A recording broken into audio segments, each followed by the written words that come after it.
Buenos días, estimados estudiantes. Les agradezco por su puntual asistencia.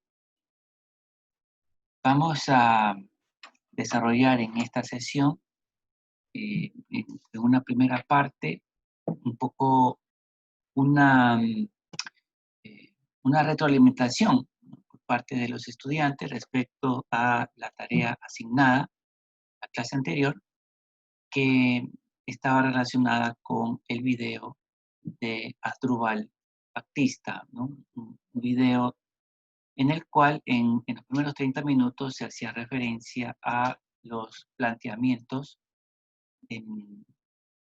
del pensamiento económico anterior a la economía política clásica, ¿no? Es decir, anterior al pensamiento de Adam Smith, David Ricardo y los posteriores economistas clásicos, ¿no? Entonces, en ese sentido, quisiera preguntarle a los estudiantes que ya están conectados sus impresiones respecto a lo que se expuso en dicho video, ¿no? Les voy a pedir a todos los estudiantes que por favor enciendan sus cámaras y luego de ellos, pues, les voy a dar la palabra para que ayuden contribuyendo, ¿no? Ok, entonces le vamos a pedir por favor a Anthony López Agama si nos puedes dar algunas primeras ideas respecto a lo que se expuso en dicho video. Adelante, Anthony. Económica, yo no pude ver porque mi internet estaba lento y se paraba a veces el video. Ajá. Y no lo pude terminar de ver. Pero lo pudiste empezar. No, porque al principio salía error, algo así de la conexión. Ya. Karen Xiomara Espinosa.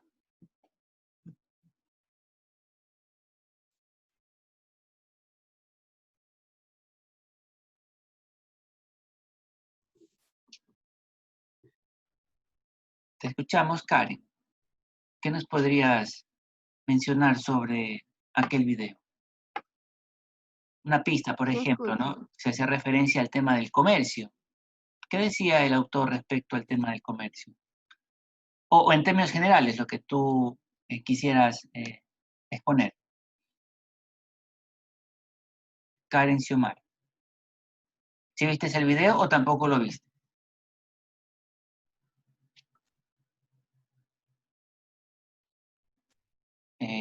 Bien, gracias. Fiorella López, ¿podrías ayudar tú? Bueno, el que exponía el video hacía bastante mención en lo de Aristóteles. Claro, eso. Ajá. Con la obra de la ética nicomaquea, no sé si estoy bien. Sí, ética a Nicómaco o también ética nicomaquea, ¿no? Entonces, ahí decía que en esta obra dejaba un legado conceptual que marcó el inicio formal del pensamiento sobre la práctica económica. También decía que Aristóteles, no me acuerdo, que para Aristóteles no existía una comparación, algo así.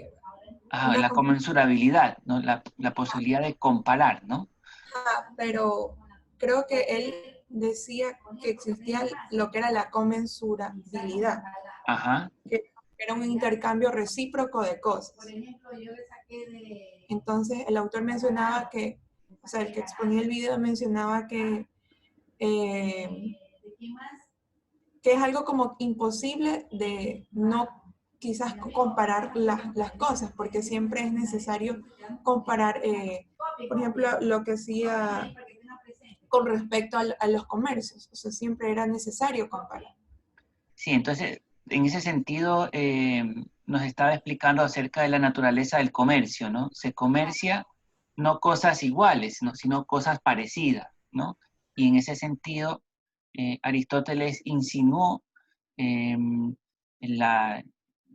tema de los precios relativos, ¿no?, que es la base conceptual de la economía neoclásica, pero no lo pudo concretar, no lo pudo concretar. Lo que sí concretó Aristóteles es que no consideraba como algo adecuado o justo que una persona obtuviera ganancia a través del comercio, ¿no? Eso sí lo planteó Aristóteles y luego lo ratificaron en Edad Media, ¿no? Tal como nosotros lo vimos en clases, ¿no? Que, por ejemplo, Santo Tomás estaba en desacuerdo con que una persona pueda generar ganancia por el simple hecho de una intermediación comercial, ¿no? Entonces, en el tema del comercio, ya apreciamos nosotros allí unas contribuciones importantes. Brittany, ¿podrías ayudarnos de repente con alguna idea adicional, además de lo que ya ha mencionado Fiorella respecto al comercio? ¿Sí viste el video, Brittany? Sí, adelante. Entonces, coméntanos un poquito.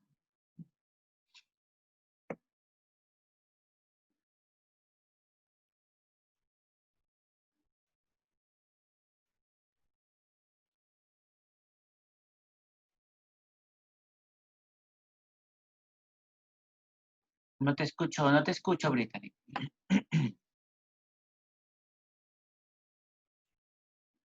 Kerly Orellana, a ver si Kerly nos puedes ayudar. Bueno, lo que decía Aristóteles es que él decía que el comercio debe ser libre para los hombres.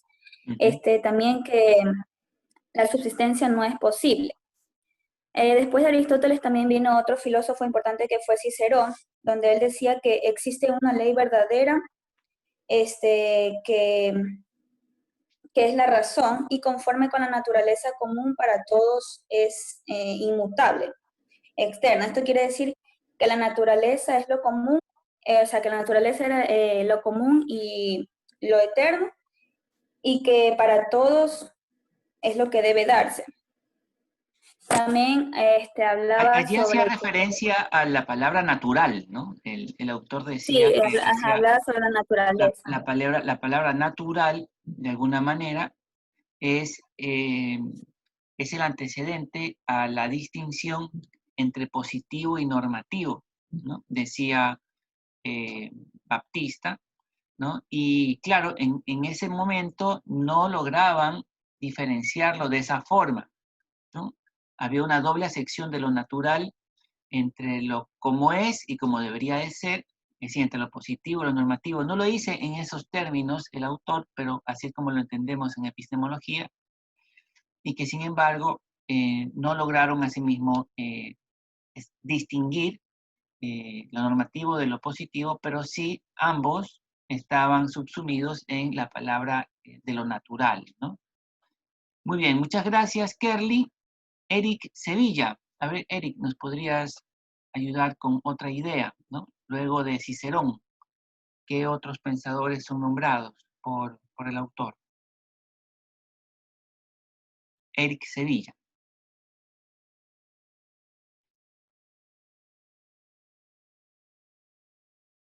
Puedes habilitar tu cámara, Eric, y participar.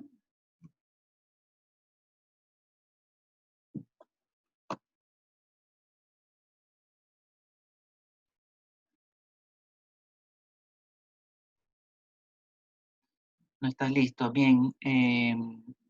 Nicole Choes. De repente nos podrías ayudar, Nicole.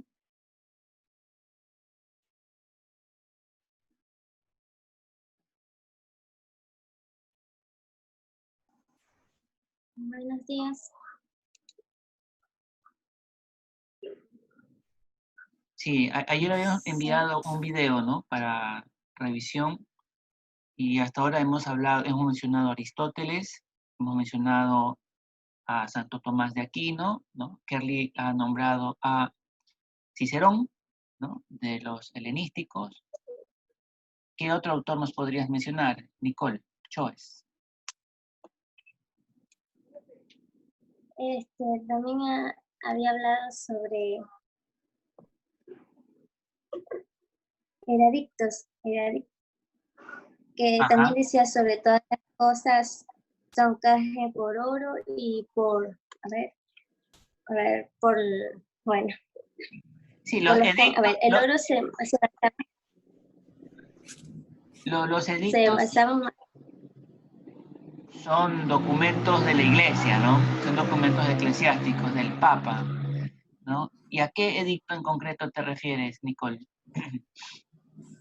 bueno, es que dice en una frase sobre eso, dice sobre que todas las cosas son canjeadas por el oro, o sea, cualquier objeto, o sea, que sea de valor, se puede canjear con el oro ya como una compra y venta.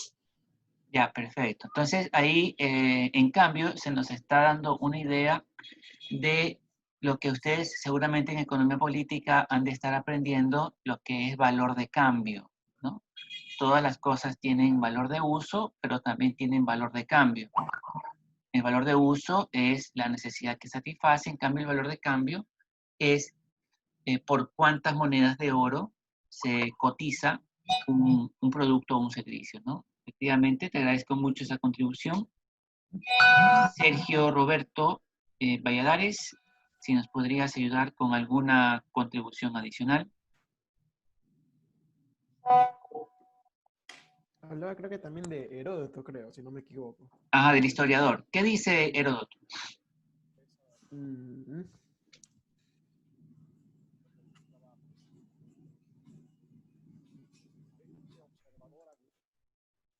Hablaba creo que sobre el intercambio. El intercambio desigual, si no me equivoco, ¿no? Ya.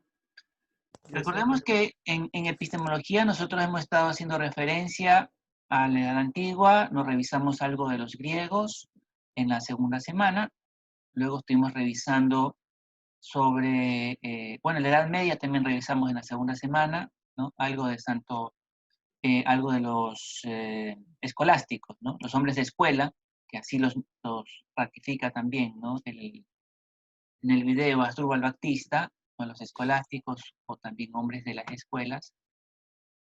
Y luego de ello, pues pasan los siglos y dice él que hubo una influencia de los musulmanes, ¿no? Que reintroducen a Aristóteles en Europa. Y luego de que son desterrados de Europa, ¿no? Los musulmanes, los árabes, mejor dicho, termina la Edad Media y viene la Edad Moderna, ¿no?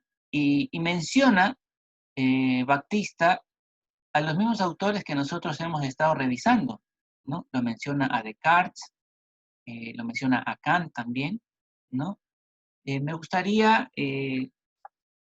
más o menos que me expliquen en qué términos ubica el autor tanto a Descartes como a los otros filósofos de la Edad Moderna en su exposición, lo que ustedes vieron ayer. No sé si nos podrías ayudar, tal vez, eh, Vera Vargas, podrías ayudar un poquito brevemente con esto. Sobre lo que establecieron, o sea, eso casi no recuerdo, pero sí recuerdo sobre que ellos implementaron algo sobre la escuela escolástica, en donde la práctica prevalecería algunos años. Claro, algunas Sí. décadas, Habla hasta también, siglos inclusive, ¿no? sí, hablaba mucho también sobre que el comercio era muchas veces un lucro infame, algo así, en Ajá. donde alguna compra, si se compraba algo a un precio bajo para venderlo aún más caro, tenía como que una norma, que muchas veces hasta prevenía de lo que es la Iglesia Católica.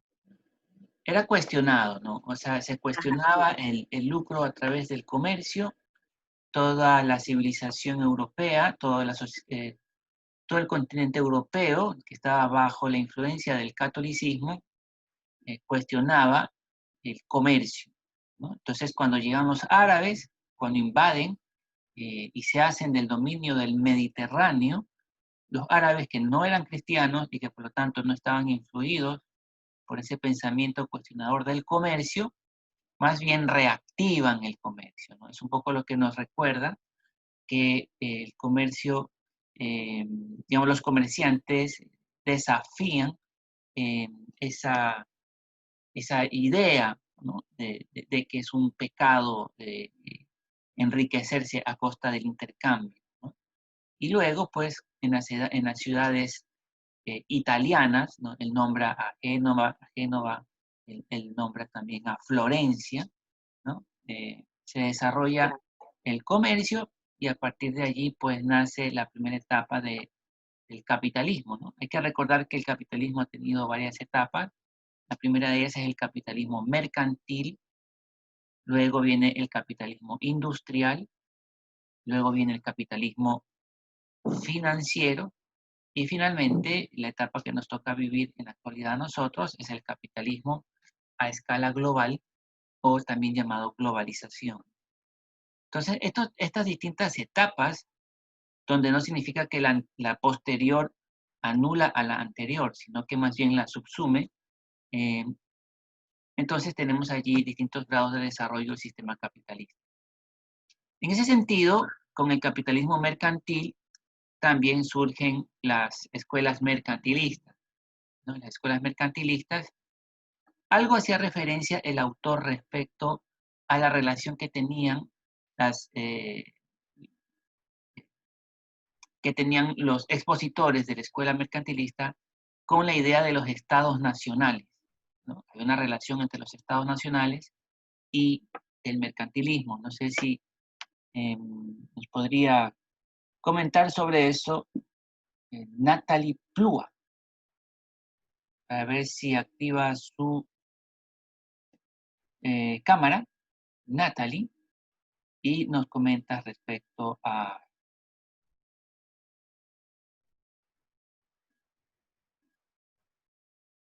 este punto. Te escuchamos, Natalie. O por lo menos dinos que estás presente.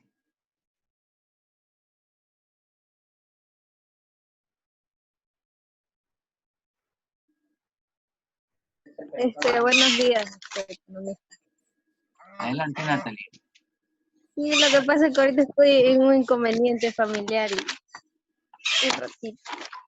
Bien, entonces vamos a pedirle a Alison Salinas Patiño que nos ayude. Alison, ¿puedes ayudarnos, por favor? Está bien. A ver, más o menos de lo que es la escuela mercantilista, ¿verdad? Ajá. Habló que el comercio comienza a florecer, ¿verdad? Porque Sí. había que sacarle provecho a eso. También hace referencia a lo que el hombre se hace urbano de una manera más lenta. Exactamente. En la época actual, ¿verdad? Uh-huh. De ahí ya comienza a surgir lo que viene a ser que el hombre comienza a ver su fuerza de trabajo como mercancía. Entonces la comienza a vender. Entonces surge lo que es la asalarización. Exactamente. Yeah.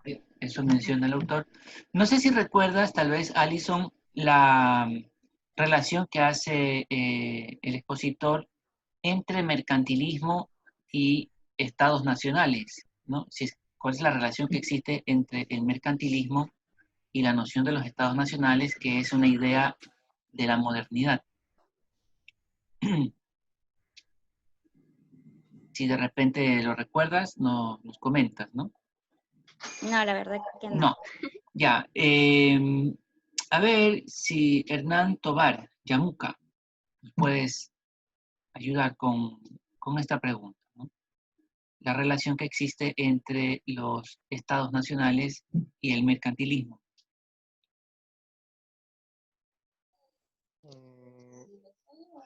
Creo que recuerdo que el mercantilismo era como el libre comercio, donde eran una acumulación de metales preciosos.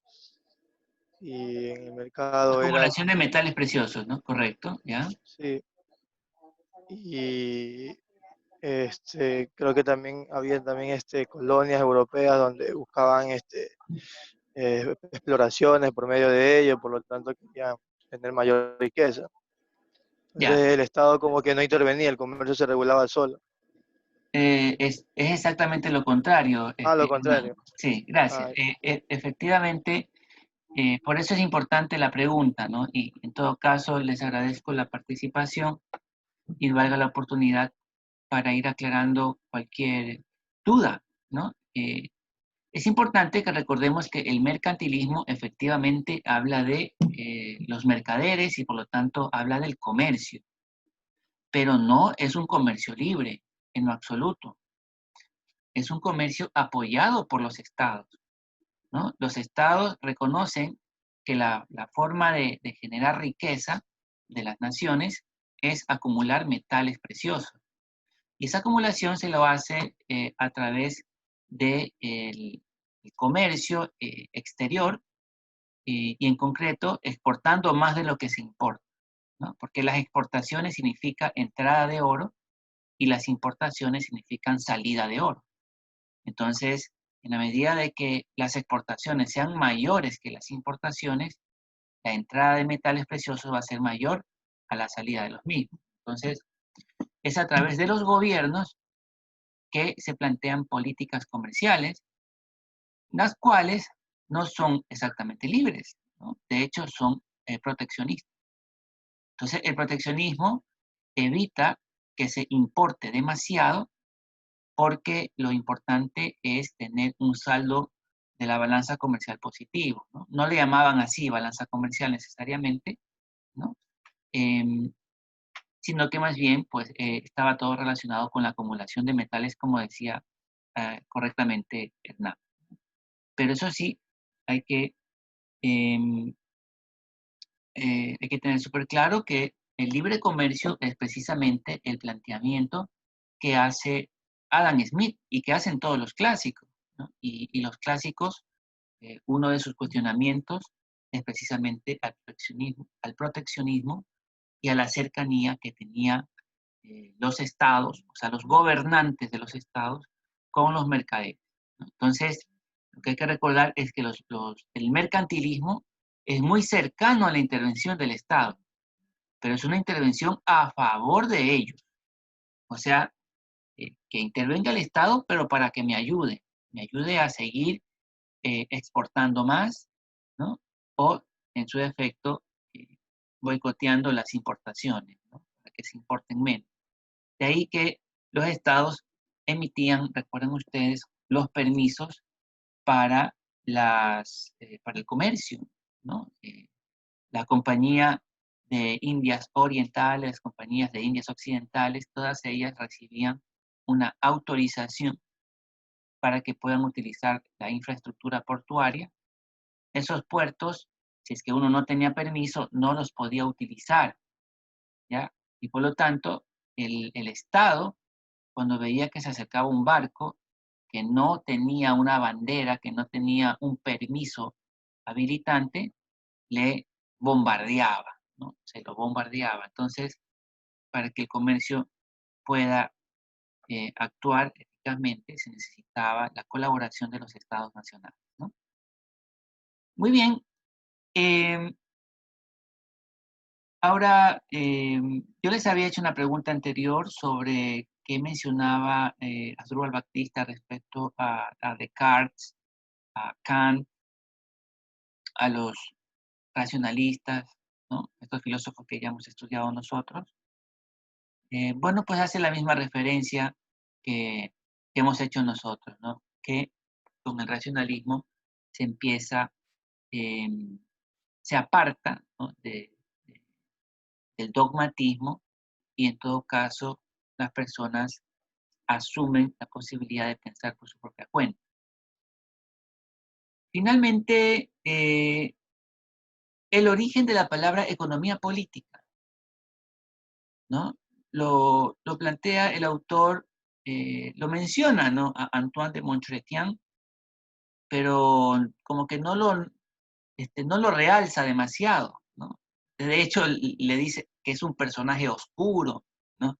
Que es un personaje casi que intrascendente, ¿no?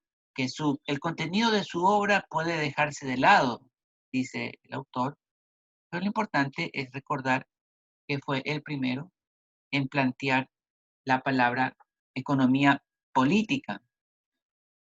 Y respecto a la palabra economía política, política es un sustantivo al lado de del sustantivo economía, o se lo utiliza como un adjetivo.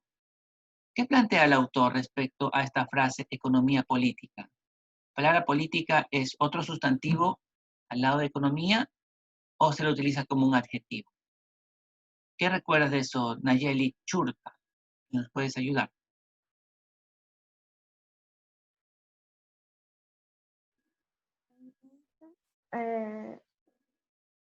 No me recuerdo casi esa parte. Ujú. Eh, ¿Alguna otra cosa que recuerdes, Nayeli?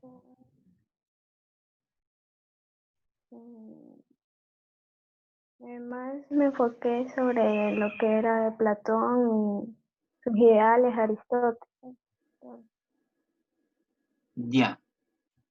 Bueno, sobre Aristóteles, el expositor llueve en halagos, ¿no? Dice que nada se le escapó a Aristóteles, ¿no? En ese sentido, sus expresiones son exactamente opuestas a a las que tiene con respecto a Antoine de Montchrestien, ¿no? Que dice que lo único que importa de él es que fue el primero que utilizó la palabra economía política, la cual, pues, para dejar clara esta pregunta, se la utiliza ambas palabras como sustantivas, ¿no? No hay una adjetivación de la palabra política, sino que las dos se construyen como una ciencia. Muy bien, ¿no? Entonces hemos revisado estos primeros 30 minutos, lo cual pues, nos permite tener una primera aproximación de las dos principales corrientes de pensamiento económico, aun cuando no eran formalmente escuelas de pensamiento económico, puesto que eran más práctica que teoría, ¿no? No eran no eran teoría económica exactamente, sino que eran prácticas económicas, ¿no? Una de ellas ya la hemos nombrado, el mercantilismo. También existió otra escuela muy importante que se llamó la escuela fisiocrática. La escuela fisiocrática planteaba que la riqueza no se originaba en el comercio, ¿no? Los fisiócratas cuestionaron a los mercantilistas, decían que, y por lo tanto también estaban en contra de la intervención del Estado en la economía. Los fisiócratas plantean más bien eh, una, una economía apartada o que no sea tomada como una identidad respecto a la intervención del Estado. O sea, uno de los grandes méritos de la fisiocracia es que es la eh, primera forma de pensamiento económico que trata a la economía como algo desvinculado del Estado. O sea, la economía también la hacen los sectores privados, ¿no? Lo que no era el pensamiento de los mercantilistas, ¿no? Para los mercantilistas la economía dependía del apoyo que haga el Estado a las políticas comerciales, ¿no? En el caso de los fisiócratas, para ellos existen varios sectores económicos, ¿no? Esas actividades económicas son muy importantes y ellos hablan mucho de la circulación económica. La palabra circulación económica la llega a plantear el más importante de los fisiócratas, que es François Quesnay, que se escribe Quesnay, ¿no? François Quesnay o Quesnay, el cual junto con Turgot se consideran los dos principales pensadores fisiócratas.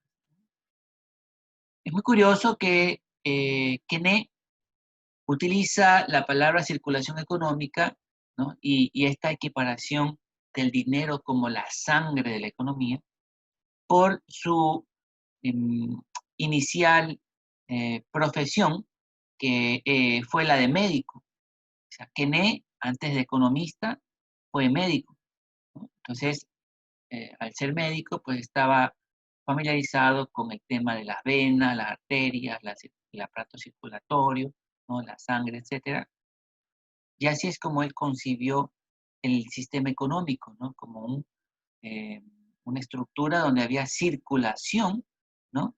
De mercancías, ¿no? Que la sangre que generaba vida económica era el dinero. Y también se lo reconoce a Quesnay como em,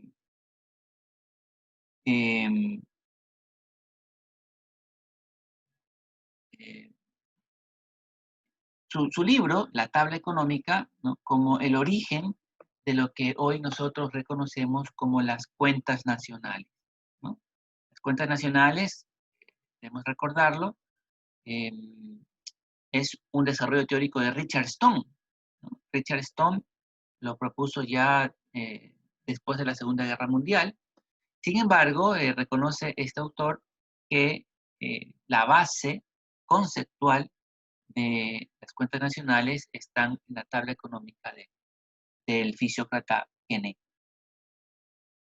Además de Quesnay y Turgot, también le plantea una importancia muy fuerte a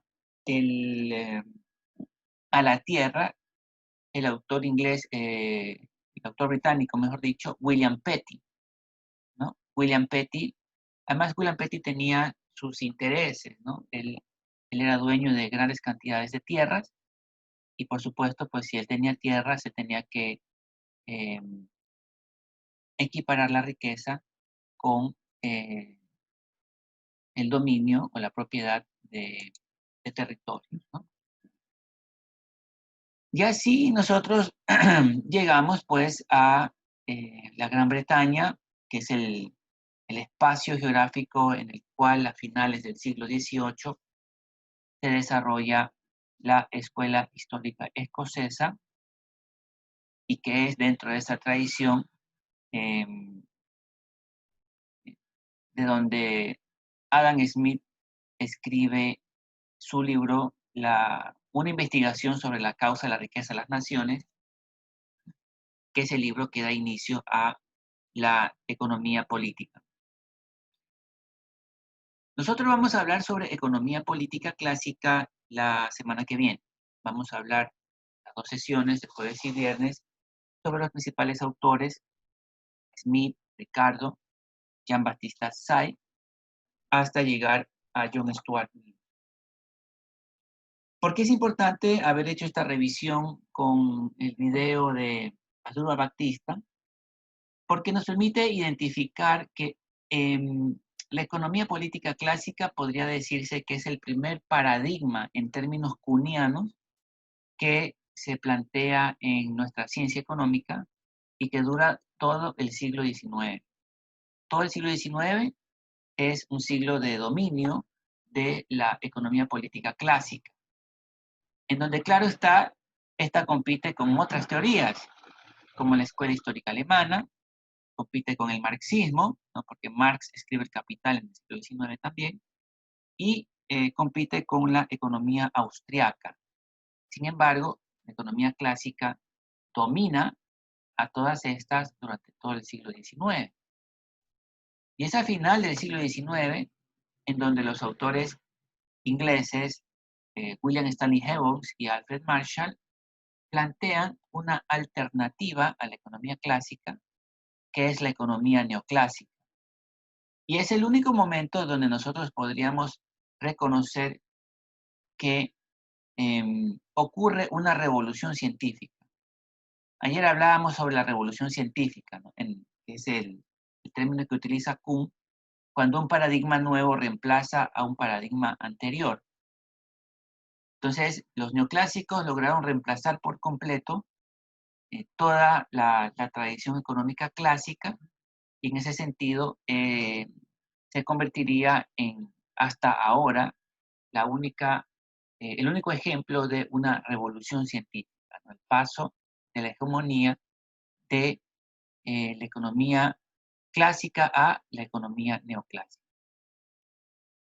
Ahora, en este siglo XXI nosotros estamos en una crisis de paradigmas, ¿no? Les he mencionado insistentemente que la palabra clave en epistemología alrededor del tema de los paradigmas es eh,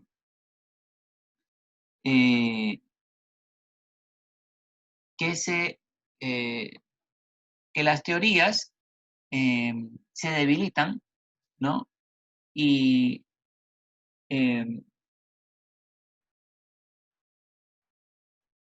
este debilitamiento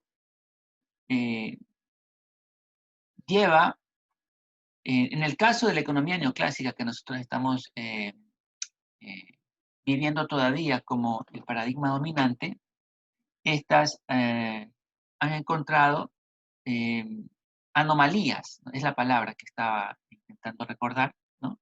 Se presentan anomalías y esas anomalías se van haciendo cada vez más fuertes, ¿no? Y en el caso de la microeconomía, por ejemplo, la economía conductista plantea categorías conceptuales mucho más robustas que las que tiene la economía neoclásica, que nosotros aprendemos en microeconomía, ¿no? Es decir, la teoría del consumidor, la teoría del productor, no es otra cosa más que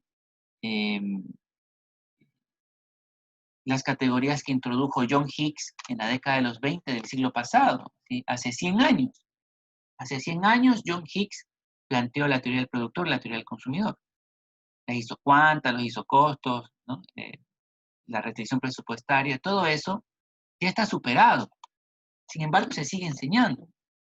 Entonces, es cuestión de unas pocas décadas en la cual termine de morir la economía neoclásica y se termine de imponer en la microeconomía la escuela conductista, ¿no? A nivel de la macroeconomía, pues también hay importantes anomalías, tanto en la escuela monetarista, ¿no? Como en lo que se llama la escuela de los nuevos clásicos, ¿no?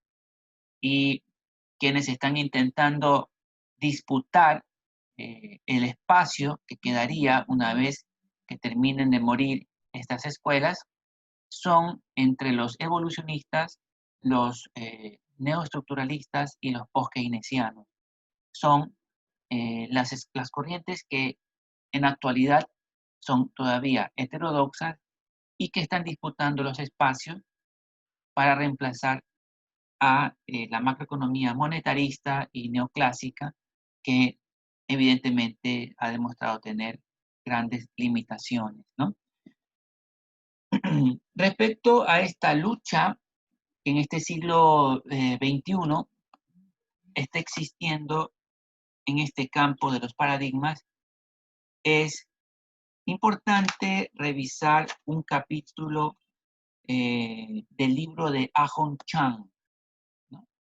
El autor Chang, el libro de él, que se llama Economía para el 99% de la población, está disponible en la plataforma, ¿no? Ya lo he subido, si ustedes revisan la plataforma, este libro, Economía para el 99% de la población.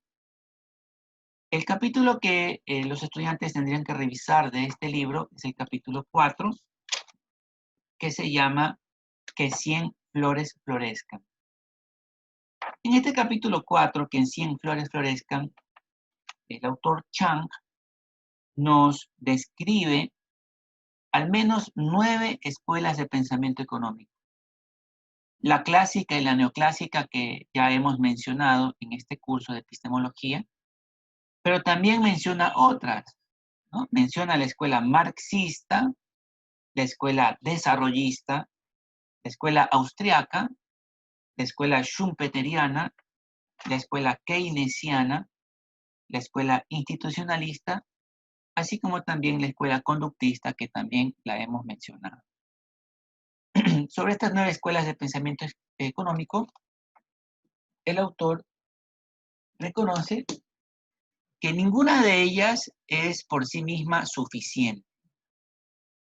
En todo caso, lo que plantea el autor, y con lo cual estoy totalmente de acuerdo, es que hay que hacer una adecuada combinación, como que si fueran ingredientes, ¿no? Para elaborar alguna receta o un cóctel, de los conceptos más sobresalientes de cada una de estas escuelas de pensamiento económico. Y dice él que no es aconsejable solamente emocionarnos por una única escuela de pensamiento económico, ¿ya? porque esto nos podría generar una visión de túnel, ¿no? Es decir, solamente ver lo que se adapta al concepto de una teoría en la cual podríamos estar con cierto fanatismo, ¿no? Y más bien, él dice de que ese fanatismo podría ocasionar muerte cerebral, ¿no? Bueno, en ese sentido es un poco exagerado, ¿no? Pero, de cualquier manera, para tener una, eh, una crítica balanceada, ¿no? Un análisis balanceado sobre la economía, ¿no? Que ustedes puedan analizar de una manera mucho más completa la economía, pues tienen que valerse eh, de los conceptos de varias escuelas de pensamiento económico, ¿no? Y eso es muy deseable que ya desde ahora, desde el segundo semestre, los estudiantes vayan identificando, ¿no? En el libro de Landry y Colander, que es uno de los libros que se suele utilizar como referencia para la materia pensamiento económico, que es una materia, me parece, de tercer semestre, los estudiantes podrán identificar en el texto de Landry y Colander también al menos 5 de estos programas de investigación, ¿no? Cuando yo hablo de las escuelas de pensamiento económico, lo hago en términos epistemológicos, ¿no? Y recordemos que nosotros vimos ayer en epistemología que Lakatos menciona los programas de investigación científica, ¿no? Entonces, las escuelas de pensamiento económico no son otra cosa más que programas de investigación científica, ¿no? Son programas científicos de investigación y en esos términos lacatosianos es que nosotros tenemos que asumir que cada escuela de pensamiento económico tiene un núcleo central, así como también un cinturón protector, ¿no? Un núcleo central en términos kuhnianos y un cinturón protector en términos popperianos, ¿no? Que es el planteamiento que hace Lakatos, ¿no? Y en ese sentido, estimados estudiantes, yo les he planteado a ustedes en la plataforma una tarea, ¿no? La tarea que voy a evaluar como gestión práctica hace referencia pues a la aplicación de lo que ustedes han aprendido en epistemología sobre lo que son los programas de investigación científica, pero no quiero que me reciten lo que es un programa de investigación científica solamente, ¿no? O que digan, de acuerdo a este autor, ¿no? Copiar y pegar nada más, sino que más bien lo que intento es construcción de conocimientos, generar en ustedes una reacción intelectual en el sentido de que tanto en el libro de Chang como también en la página Exploring Economics, es lo que yo les explico allí en la plataforma, se identifican distintas escuelas de pensamiento económico, ¿no? Entonces, lo ideal es de que de estas distintas escuelas de pensamiento económico ustedes identifiquen cuáles, ¿no? Porque les planteo también en plural, ¿no? Cuáles ustedes podrían escoger desde ya como la que más llama su atención para sobre esa escuela de pensamiento económico poner todos nuestros esfuerzos, ¿no? Y toda nuestra curiosidad.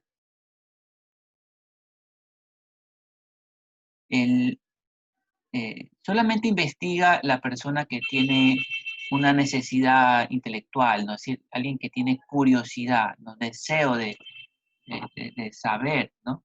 Y ese deseo, pues, no es intersubjetivo, ¿no? O sea, yo no le puedo contagiar con mi misma emoción las cosas que a mí me interesan, ¿no? Cada uno de ustedes tiene que identificar si le interesa más una postura o la otra, ¿no? Identificar cuál le llama más la atención, reconocer en qué espacios se discute sobre esas teorías, ¿no? En qué journals se publican los papers de lo más avanzado de esa escuela de pensamiento económico, y pues que ustedes, a través de sus propias motivaciones, puedan avanzar el aprendizaje sobre lo que les interesa, ¿no? Sobre lo que les interesa. Esa es mi motivación al plantearles esta tarea, y la cual pues espero que ustedes la puedan realizar adecuadamente, ¿no? Ok, entonces hemos completado esta quinta semana de clases con las lecturas de Marc Blau y de Castaño. Les estoy proponiendo la lectura del libro de Ahon Chang, así como también que revisen el texto de Landreth y Colander para que entre las distintas escuelas de pensamiento económico o programas de investigación en economía, ustedes identifiquen la o las que les llaman la atención y respondan mi pregunta, ¿no? Yo les estoy preguntando que ustedes asuman que ya se graduaron y que necesitan generar ingresos, ¿no? Necesitan generar ingresos. Y que una de las posibilidades de hacer dinero es a través de la investigación alrededor de una de estas escuelas de pensamiento económico. Entonces, es mucho mejor si es que uno sabe o logra identificar qué es lo que más le gusta. Porque luego puede ser tortuoso que le manden, digamos, que a una persona que le guste el libre comercio y que le guste la iniciativa privada, que le pongan a investigar sobre cuestiones marxistas, de luchas de clase, por ejemplo, ¿no? Entonces se sentirá un poco incómodo, ¿no? No, pues si yo no me identifico con el socialismo, ¿por qué estoy investigando estos temas si yo soy más capitalista, ¿no? Y viceversa, ¿no?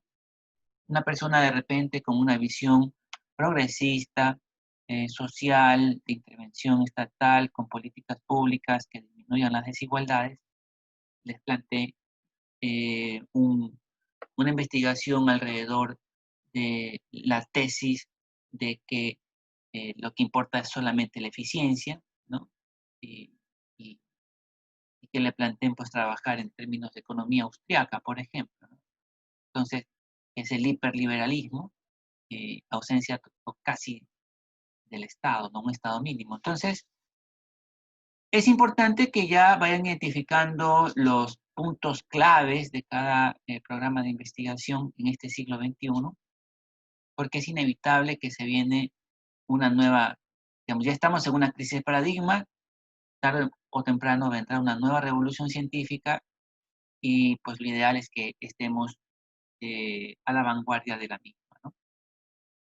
Bien, estimados estudiantes, insisto entonces en la recomendación que cada uno de ustedes continúe las lecturas asignadas y asuma pues con responsabilidad y disciplina el estudio.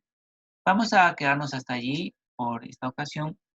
Les voy a subir por el grupo de WhatsApp el libro de Landreth y Colander porque tiene más de 5 megabytes y es 5 megabytes lo máximo que me permite subir la plataforma.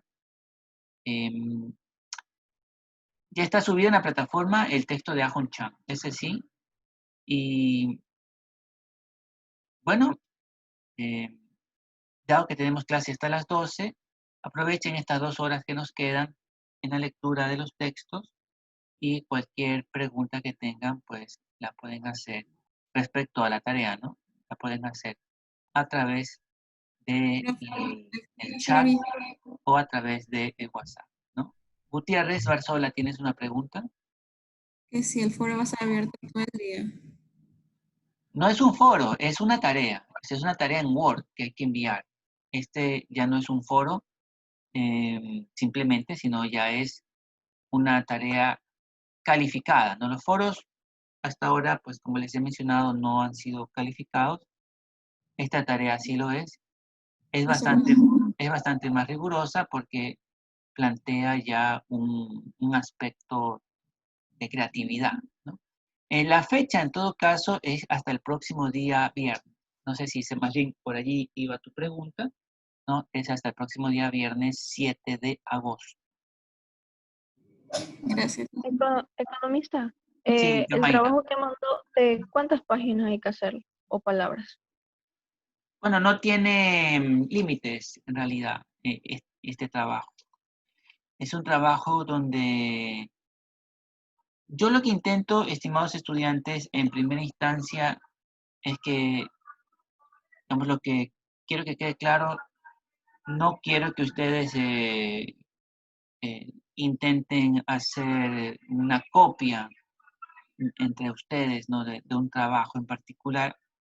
Voy a valorar mucho la creatividad individual, ¿no? Porque hay un componente creativo, ya que esto depende de las urgencias específicas de cada uno de ustedes respecto a la necesidad de hacer dinero, ¿no? Entonces, habrán algunos que piensen una forma, no sé, una oficina, por ejemplo, de consultoría para hacer dinero.